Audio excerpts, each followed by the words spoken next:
What's up guys, it's Joseph, and this is going to be a quick video on mounting a Holosun 507K onto a new Sig P365-380 ACP. And the reason I go with this red dot is just because I really like the circle dot reticle that it comes with. I think it's great for beginners because of how big it is, so it's easier to find. And then I also like the extra reference points so that I can shoot at different distances and still get bullseyes. To mount the optic, you're going to need some screws. So these are straight out of the Holosun box. There's thicker ones and thinner ones. You're going to be using the thinner ones in this case. You're going to need a bit driver, and then you're going to need a T10 Torx bit. So that looks like a 6-pointed star. And then I would recommend using a torque driver. And this is the Wheeler fat wrench. By the way, I did make an unboxing video on this little P365-380, and you can find that on my channel. And then after I mount up the red dot, I'm going to be making a full review on this if you want to subscribe and check that out later. The very first thing you need to do is clear the weapon. So I'm going to hit the magazine release, take out the magazine, and then I still need to check the chamber. So I'm going to hold here, and while I pull the slide backward, I'm going to push up on the slide lock. So I'm pushing up on here, and now I can get a good look inside of the chamber. There's the empty chamber. First step is to remove these plate screws. So these are the T10s, the first screws that are T10, and then just lefty loosey, righty tighty like usual. This filler plate just lifts right out after that. Mine had a little bit of yellow thread lock, and I just used a brush and got that out of there. And you're going to want to use a brush also to just get off any flakes of stuff so that this is nice and clean. If you haven't used your Holosun, put some batteries in it and make sure that it powers up like normal. I took this off of another pistol, so I know that it works already. Go ahead and brush off the bottom of the Holosun to make sure that that's clean too. And then this will really just pop on here without any filler plate needed. There is a little bit front and back movement with the optic, so I like to push it forward a little bit, but then either way these screws are going to self-center the optic. So I put in the screws in there, and now I like to start these off by hand just to make sure that I'm not cross-threading the screws.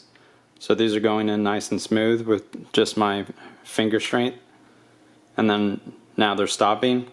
They already had blue thread lock on them, so I didn't have to add any of that, and now I'll just continue screwing them down with the bit driver. At this point, the top of the screws are perfectly flush with the red dot, so I'm going to take out the bit from the bit driver and put it into my torque driver. The Holosun booklet says that their screws can handle 15 inch-pounds, but in the Sig book, they recommend the Romeo 0 to be tightened to 8 inch-pounds, so I'm going to go with the lower number. And this actually doesn't go down that low, but that red marker, I'm going to put the top of that right at 10, and then that should give me from 8 to 10 inch-pounds on this thing. As you can see, I put some pencil marks at the tops of these screws just because I'm curious how much I have to rotate these until they click the torque driver. So let's see. So I like to do both of them side by side a little bit. I mean alternating.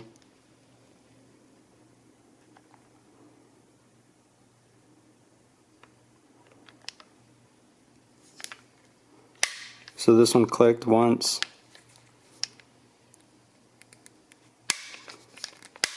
That one's clicking twice, and you want to click it twice.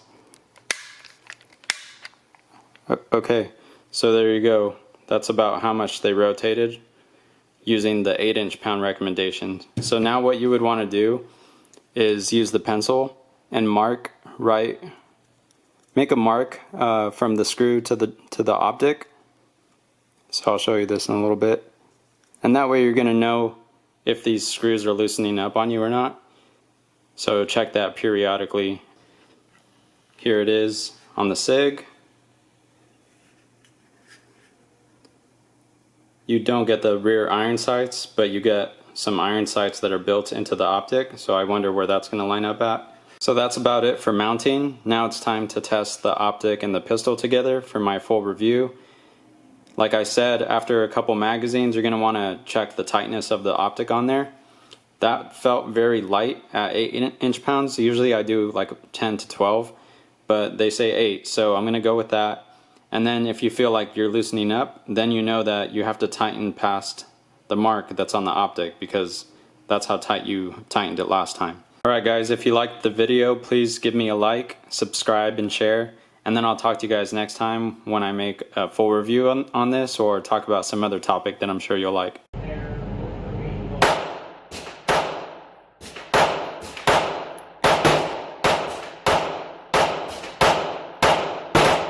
By the way, if you're looking for a bit driver, this is a really nice one that my sister got me from Amazon.